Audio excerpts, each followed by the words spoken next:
What's up, YouTube? It's FitzBro, and we have the preview of the patch notes for the February update for Age of Empires 4. It literally just dropped minutes ago. I got the notification in my Discord, which you should join, by the way, if you're not already in there. Link down in the description. And we're going to be going through these patch notes for the very first time together, and I'll give you my thoughts.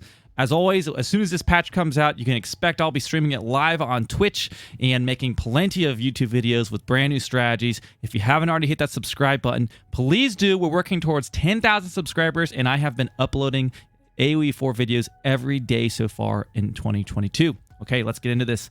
Patch 11.009 is releasing later this week. Wanted to provide a preview of what's to come for Age of Empires 4.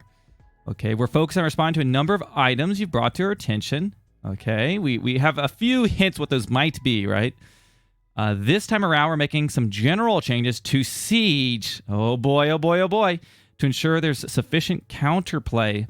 Making changes to reduce animation canceling impact on rate of fire. Okay, I like that. And doing another pass on balance for a variety of our civilizations. Please be Abbasid! Please be Abbasid!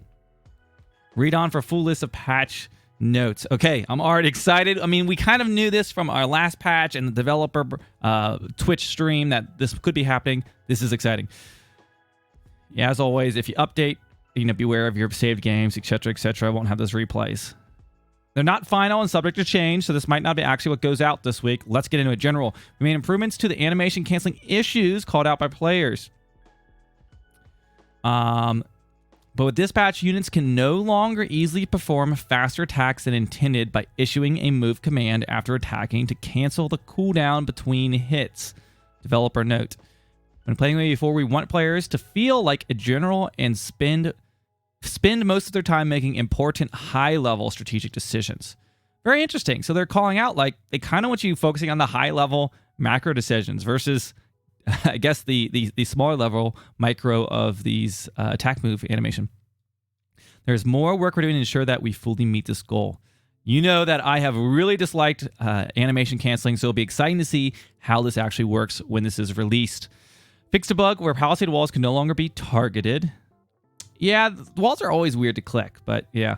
Trebuchet projectiles now deal area of effect damage when missing their intended target. Okay, the accuracy is low, meaning this means they will now deal splash damage much more effectively, and upgrades such as English Civilization shattering projectiles is more powerful. So I wonder if this means trebuchets will do more damage to actual units, or if it's just to be other buildings, maybe if it misses its target. But interesting. Trebuchets have been kind of underpowered in general and pretty expensive, but so it's nice to see a little bit of a change. Fixed a bug where incendiary ships damage range increased significantly after researching the explosive text. Woo! So demo ships, their range has been crazy. Range decreased, and they can't explode twice. Look at this. Increased explosion damage to 300 to 400 instead of being able to do it twice. Wow. Okay, so supposedly animation canceling fixed, demo ship fixed. Those are two hot items, guys. Those are two hot items. Scout cost increased from 60 to 70. Oh boy, that's going to change the scout spam and maybe the Dark Age scout harassing. This will really affect Rus, won't it? Huh. We liked that there is additional utility to the scout unit besides just scouting. It's not a generous health pool, carries animal carcasses, and provides an effective torch. At 60 food, it's quite a bit cheaper than other military units. Targeting the cost has no effect on a player's initial scout, and is especially impactful for players making armies of this unit. So they're essentially trying to nerf the scout spam so that you're not just trying to go and torch down buildings with scouts. Honestly, 10 more food, I don't think that's that more impactful. I think people will still train scouts in the same way. It'll just cost more, obviously. But this is really kind of a little bit of a nerf to the Rus, right? Because they use scouts the most. Fishing. Okay, hot topic. We want finding a body of water full of fish to be an exciting opportunity. However, the gather rate of fishing boats was creating lopsided gains with no comeback potential. This modest reduction still makes fishing the waters valuable while opening up other strategic avenues for the player who isn't able to fully capitalize. As well, fish is intended to be a scarce resource like deer or sheep that provides a burst of food for a limited time. Okay, big changes ahead here in your economy, game. This could change everything. Changes to shore fish. Fishing ship harvest rate reduced from 0.75 to 0.66. Shore fish reduced from 1,000 to 500 food. Wow, that's going to be a lot less food. I mean, that when there's like 3 or 4 shore fish, instead of having like 4,000, that will now only be half as much. Changes to deep fish. Harvest rate reduced from 1.1 to 1.0, so barely changed, but reduced the amount. Okay, guys, let me know in the comments, what do you think about this change to fishing? I've largely wanted, mostly as far as water is concerned, I've wanted a change to each civilization having a better chance at fighting on water. I wanted, right now there's a few civilizations that have stronger boats, particularly early on, such as the Hulk, or you've got the Rus who could just convert their ships. I would rather see, what's Abbasid going to get to make them be able to fight these ships on the water in the Second Age? Or do they get some kind of like shoreline or land to sea defenses that make them be able to deal with water in a different way? But some changes to fishing, we'll have to see how this pans out. Siege, formation catch-up speed reduced from 100% to 40%. What is it? Does this mean they're going to move a lot slower?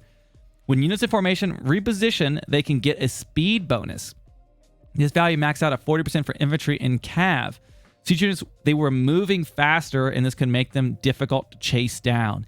Even with cavalry, we've standardized this value to 40% to remove the siege race car effect. Okay, so no more pulling your siege out of battle very, very quickly. When you're running forward with sprinting man-at-arms or cavalry, and your siege unit seems to just roll away. Maybe this will make this more reasonable. Okay, and here we go. Horseman, Camel Rider, Fire Lance, and Knight torch bonus damage versus siege increased from plus 10 to plus 20. So it looks like cavalry will get additional damage to the siege unit. So that is a huge change. Huge change. There's just so many things to unpack here, guys. Animation canceling, demo ships, fishing, siege against siege, or squishiness of siege units, their speed. And I'm still scrolling. We're only halfway through here. Cavalry is intended to counter siege weapons. Their high mobility facilitate the ability to quickly close the distance and destroy siege weapons. They're more expensive than infantry, so getting a critical mass to quickly kill siege unit weapons is too costly. Okay, there we go. So now cavalry have more of an anti-siege role. Bombard, in addition to taking more damage from cavalry, reduced from 480 to 400 HP. See below additional changes to Chinese-specific Bombard. Oh boy. China mains, you better be afraid. You better be afraid. Okay, we know they had too much health. Yes. We don't even need to read that. So there we go. They're going to be weaker. They now also deal their bonus damage versus ships. I was just talking about more land to sea options. Siege weapon's going to do additional bonus damage to those ships. So this is going to change that's going to shake up hybrid maps a lot. Naval units are so powerful versus land units, it makes the maps hopeless after our players' docks are destroyed. Yes, I know about this. Okay. There you go. That's a nice change. Adjustments made across the board to reduce siege move speed. So slower siege units. They're supposed to be lumbering and slow and powerful. Often too difficult to pick them off in the repositioning. This change is aimed at adding more risk and strategy to your siege. Bombard reduced from 0.88 to 0.62. Springald 1 to 0.88. Mangonel 0.88 to 0.75. Nested Bees 0.94 to 0.81. The biggest one in here is the Bombard speed. Like, this is a huge heavy cannon with devastating effects. And now you're not, if you set that up, you better be ready to defend it. You're not just going to be able to pop a shot and run away. So this is going to be huge, guys. Age of Siege is over. Age of Siege is over. Cavalry coming in. This is going to change people will still make Siege. That's not going to change that. But now what accompanies this Siege? Are you going to be able to just, with a few units in Siege, be able to run away and be so mobile? This is going to be very, very interesting.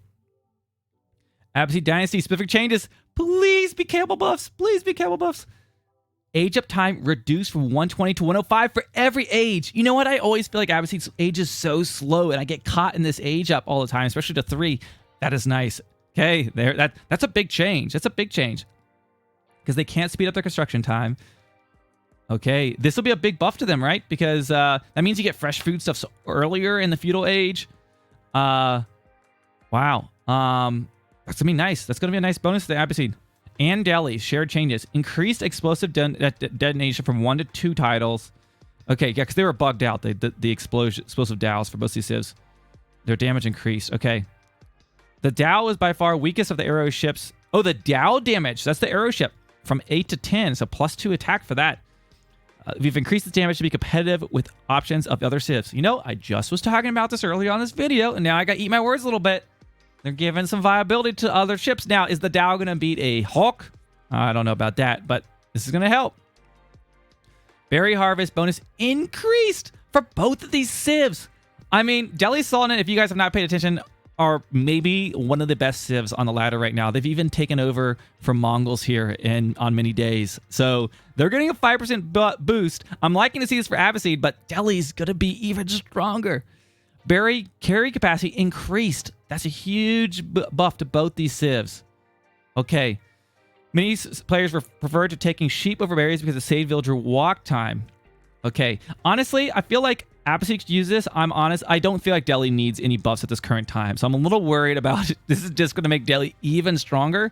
You know I like Delhi, but I'll call it how it is. I don't want a civ to be OP. And they're already pretty strong. This is going to make them even better. Abbasid, this is a little bit of a change, but not going to be a big change in general. Okay, honestly, I was hoping to see some changes to Camel. Sad we don't see that, but age up time, I'll take it. Chinese, Clock Tower Bombard, health reduced from 720 to 600. Okay, Clock Tower Bombard coming down HB. Official unit can the Imperial official can no longer use supervise on landmarks. This means they can't speed out siege units from the clock tower. That's going to be big. So no more instant SMEs when you hit age 3. Wow. Okay, I'm all about that. Reload drills, reload bonus time reduced from 33% to 20. Okay, so the reload speeds being extremely powerful. These technologies were some of the highest outputs in the game. Brought them down to be in line with other mechanics. Okay. Nest of Bees damage for ships increased from 0 to 4. Fixed a bug where the Imperial officials' tax collection cooldown sometimes didn't trigger. Okay, I have seen that before, so that's a nice little change.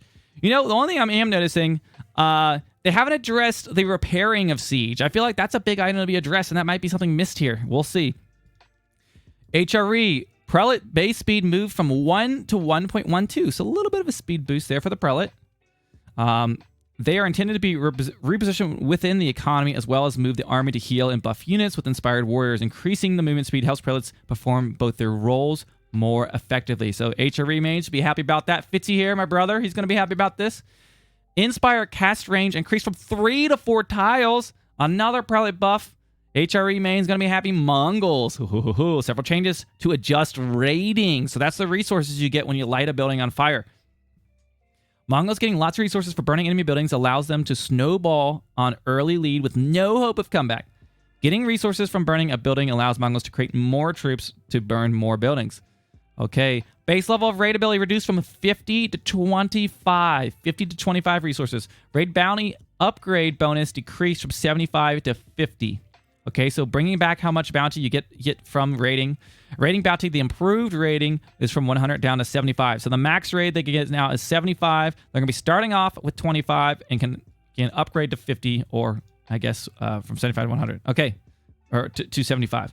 Rus, high armory technology, fine-tuned guns, reload bonus time reduced from 33% to 20%. So I guess this increases the reload time. Reload bonus time reduced.